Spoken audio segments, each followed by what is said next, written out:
সুপ্রিয় 2026 এবং 27 সালের এসএসসি শিক্ষার্থীরা, তোমাদের জন্য নিয়ে আসলাম একটি গুরুত্বপূর্ণ সেট ও ফাংশনের একটি অঙ্ক, যেটা ঢাকা বোর্ড 2024 সালে এসেছিল।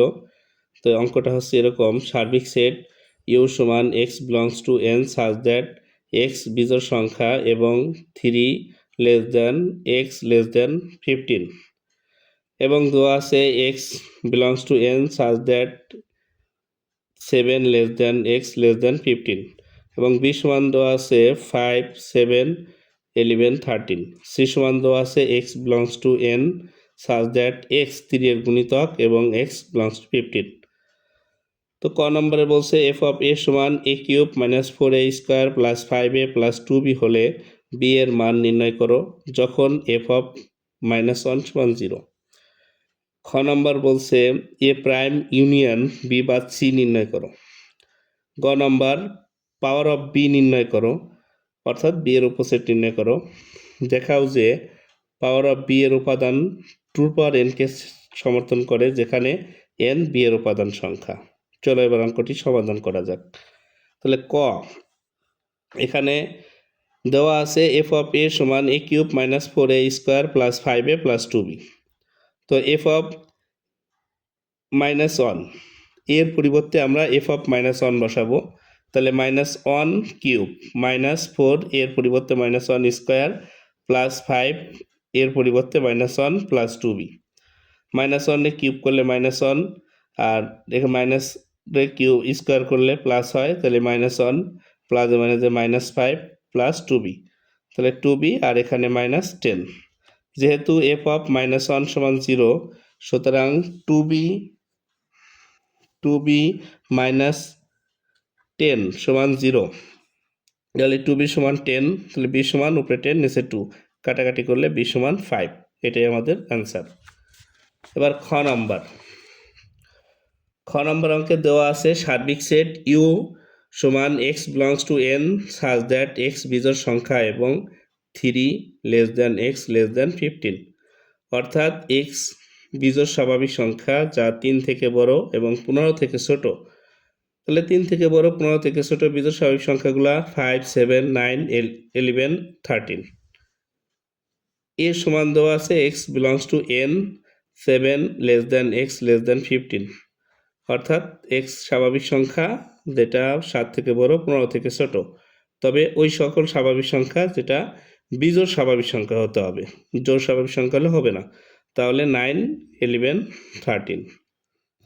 বি সমান দেওয়া আছে 5, 7, 11, 13। সি সমান x belongs to N x 3 এর গুণিতক এবং এক্স লেস দ্যান 15। তাহলে 3 এর গুণিতক হচ্ছে 6, 9, 12। তারপর এখানে হবে হচ্ছে 9। কেন? কারণ 6 এবং 12 আমাদের সার্বিক সেট ইউ এর মধ্যে নাই। তাহলে এখন আমরা মানগুলো বের করলাম। এবার এ প্রাইম হচ্ছে সার্বিক সেট বাদ এ, অর্থাৎ ইউ বাদ এ। তাহলে ইউর মানটা মানে ইউনিয়ন সেটের মানটা কি? 5, 7, 9, 11, 13। তাহলে বাদ এর মান হচ্ছে 9, 11, 13। এখন 9, 11, 13 মিলে গেলে বাকি থাকে 5, 7 হলো। এবার বি বাদ সি, একইভাবে বির মানটা বসাইলাম 5, 7, 11, 13 বাদ সি 9। তাহলে 9 এখানে কোনোটা মিল নাই, তাহলে উত্তর হলো 5, 7, 11, 13। এখন আমাদের যে অঙ্কটা মান নির্ণয় করতে বলছে এ প্রোগ সেট ইউনিয়ন বি বা সি সমান এ প্রোগ সেটের মান হচ্ছে 5, 7, ইউনিয়ন বি বা সির মান হচ্ছে 5, 7, 11, 13। এখন এটারে আমরা যদি ইউনিয়ন সেট করি তাহলে 5, 7, 11, 13 হয়। খ নম্বর শেষ। পর গ নম্বরে কি বলছে? দেওয়া আছে বি সমান 5, 7, 11, 13। বি সমান এত হলে পাওয়ার অফ বি নির্ণয় করো। তাহলে পাওয়ার অফ বি মানে বি এর উপসেট, অর্থাৎ এই সেট 4টা দিয়া মানে উপাদান 4টা দিয়া যতগুলো উপসেট গঠন করা যায়। তাহলে এখানে বি প্রথমে আমরা উপসেট, একটা আমরা জানি ফাঁকা সেট যে কোনো সেটের উপসেট, একটা ফাঁকা সেট নিলাম। এরপর প্রত্যেকটা উপাদান একবার করে 5, 7, 11, 13।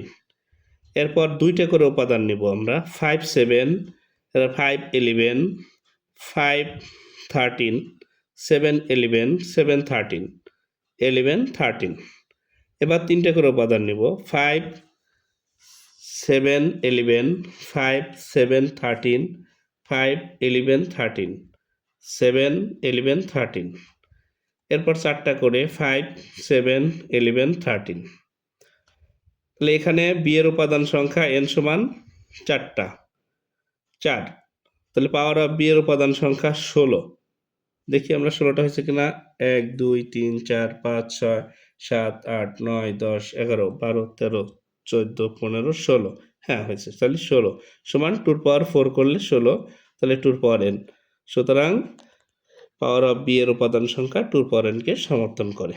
ধন্যবাদ।